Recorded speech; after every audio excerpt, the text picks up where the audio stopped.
अरे नल लग गया, जल लग गया, सड़कें बन गई। उसमें जल नहीं है, उसमें जल नहीं है। हिमाचल में जब पोलिंग होगी, अगर उसका रिजल्ट जल्दी आया तो गुजरात में सुखड़ा साहब भाग जाएगी। 8 सीटों के ऊपर चला हुआ आज का सरबा। 8 सीट। 8 सीट।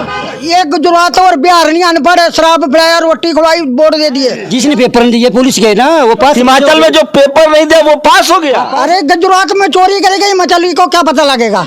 भाई उनको लगता नहीं। शेर पालेंगे तो कुछ तो खर्चा उठाना पड़ेगा। शेर कहाँ से लाया? तो आपको 56 इंची पर शक है मोदी जी के? बिल्कुल शक है, बिल्कुल शक है कि हमने इंच टेप से नहीं नापा है, क्योंकि इनको शक है कि वो 56 नहीं बल्कि इससे कम हो सकता है। मैं पिछले 5 साल से जब से टेलीविज़न की नौकरी छोड़ी है, मीडिया क्रिटिक्स अपने आप को समझता था। मुझे इस समय बिलासपुर ज़िले में हूँ, एक मीडिया पर्सन्स मिले, उनके कुछ सवाल हैं पत्रकारों से। वो कह रहे हैं कि पत्रकार जो हैं वो सरकार के दलाली कर रहे हैं, और वो कह रहे हैं कि कुछ कवि होते थे राजाओं के दौर में जो दरबारी कवि कहलाते थे, तो आजकल पत्रकार जो हैं वो सरकार की चापलूसी कर रहे हैं। अब मैं उनको माइक दे रहा हूँ, वही मुझसे सवाल पूछेंगे, मैं आज जवाब देने वाला हूँ। ये लीजिए, अपना नाम बता दीजिए। मेरा नाम राजेश कुमार है। सबसे पहले तो मैं ये क्लियर करना चाहता हूँ कि मैंने ये नहीं बोला कि पत्रकार चापलूसी करते हैं, ये इनका अपना शब्द है जो भाई साहब बोल रहे हैं। इनका कभी कह रहे थे ना, मैं दरबारी कवि बोल रहा हूँ। दरबारी कवि नहीं, मैंने चापलूसी तो बोला ही नहीं। तो दरबारी कवि you are on the wrong way, आप गलत रास्ते पर है, आप गलत बोल रहे हैं। दरबारी कवि गुनगान ही तो आप गलत रास्ते पे है ना। अब लीजिए, आप बोलिए, आप सवाल पूछिए।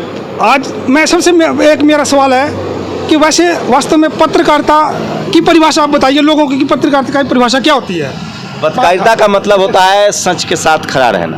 आप सच के साथ कितने खड़े हैं? आप जज कीजिए ना, तो लोग जज करेगा। हम अपने मन से कर देंगे, हम अपने मेरा सवाल है कि आप सच के साथ कितने खड़े हैं? हमको तो लगता है कि हम सच के साथ खड़े हैं। नहीं सर, ये गलत बोल दिया सर। आप ठीक है, आप सच के साथ खड़े हैं। लोकतंत्र का चौथा स्तंभ माना जाता है पत्रकारिता को, ठीक है।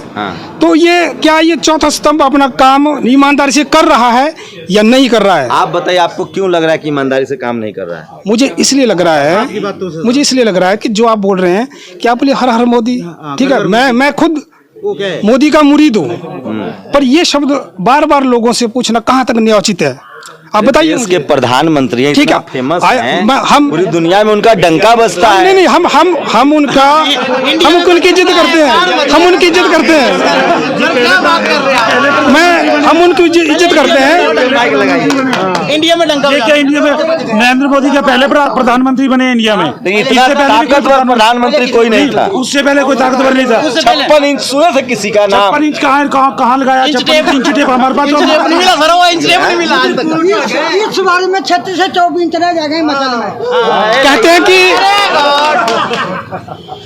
बोलते हैं कि हमारे देश के प्रधानमंत्री का सीना 56 इंच का है, लेकिन यहाँ पर कुछ लोगों का सवाल है कि हमने इंच टेप से नहीं नापा है, क्योंकि इनको शक है कि वो 56 नहीं बल्कि इससे कम हो सकता है।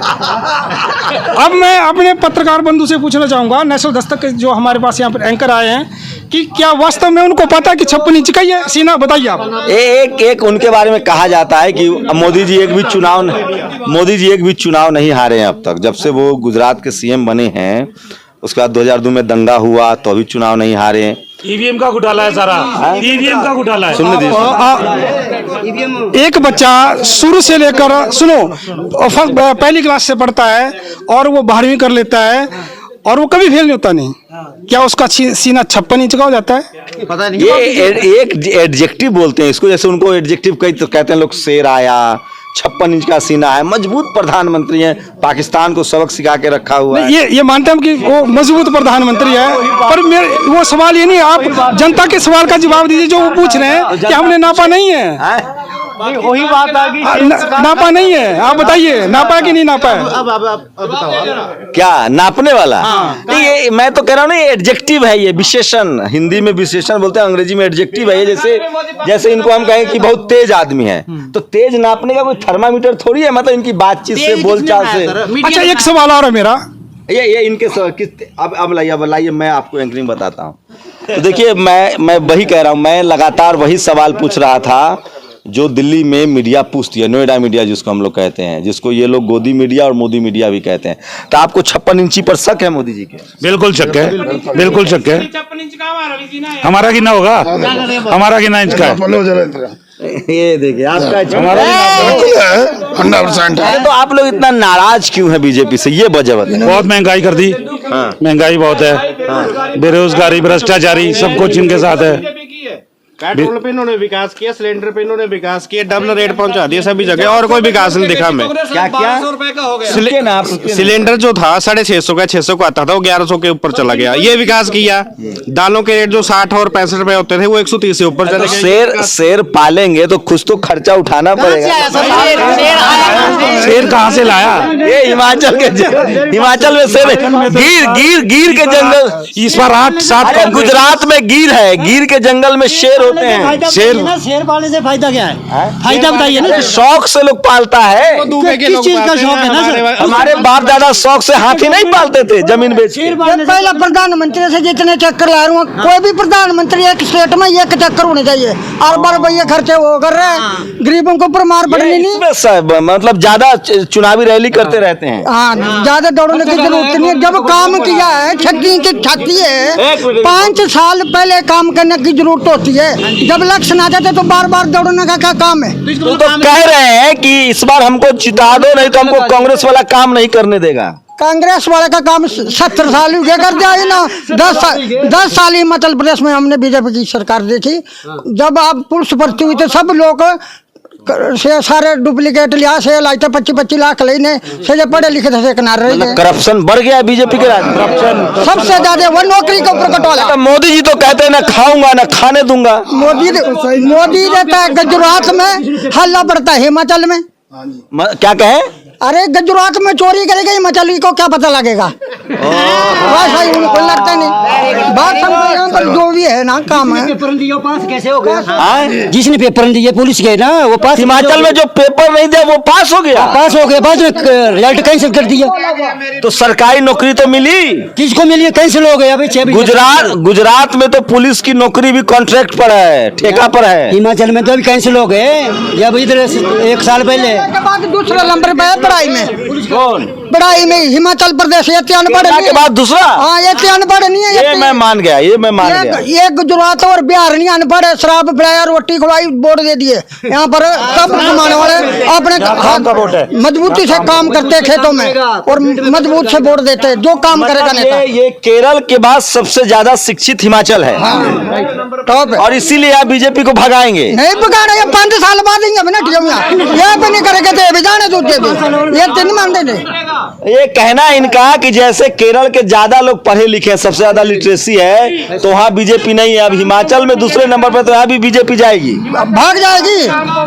8 सीटों के ऊपर चलो आज का सरबा। 8 सीट। 8 सीट। इससे अच्छा तो स्वर्ण वाले मार रहे हैं। 7% तो स्वर्ण वाले रह रहे कोट कालूर से। 7% वोट जिसने। सही में बीजेपी नहीं आएगी? नहीं, बीजेपी साफ। अगर ईवीएम में कोई घोटाला हो तब भी बीजेपी आएगी, नहीं तो बीजेपी का सफाया। अगर बैलेट पेपर से हो जाए इलेक्शन तो बीजेपी आग से पीछे सिमट जाएगी।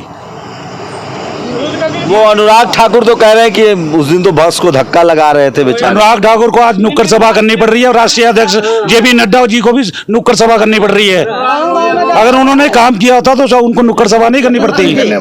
क्या काम नहीं हुआ है? काम कुछ भी नहीं हुआ, हमारे यहाँ तो कुछ भी नहीं हुआ है। अरे नल लग गया, जल लग गया, सड़कें बन गई। उसमें जल नहीं है। अरे घर घर सिलेंडर तो पहुंचा दिया। सिलेंडर पहुंचाया। 370 का था, 370 का सिलेंडर था और आज 1150 रुपए का सिलेंडर हो गया है और सब्सिडी खत्म। तो देश के सेना का जवान लाहौल स्पीति और लद्दाख में खड़ा है और आप इतना महंगा गैस नहीं भरवा सकते हैं? देखो वो वहाँ खड़ा है, पर उसके लिए साधन भी चाहिए। साधन कुछ नहीं है। साधन भी चाहिए। तो सब जवानों पर खर्चा देखे, दीपावली जवानों के साथ मनाते हैं मोदी जी। वो प्रधानमंत्री उन्होंने तो मनानी है, और अब उन्होंने अग्निवीर 4 साल के लिए बना दिए। जो देश के यानी कि रक्षा करते हैं उनको 4 साल की नौकरी, अपने लिए उनको पूरी वो है।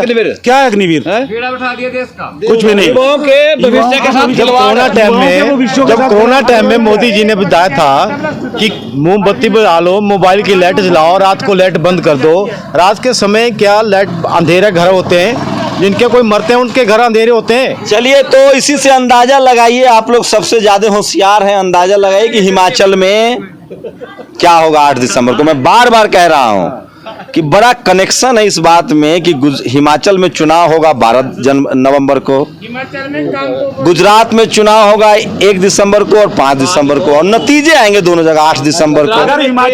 अगर हिमाचल में जब पोलिंग होगी, अगर उसका रिजल्ट जल्दी आया तो गुजरात में सुखड़ा साफ, बिल्कुल सुखड़ा साफ होगा बीजेपी का।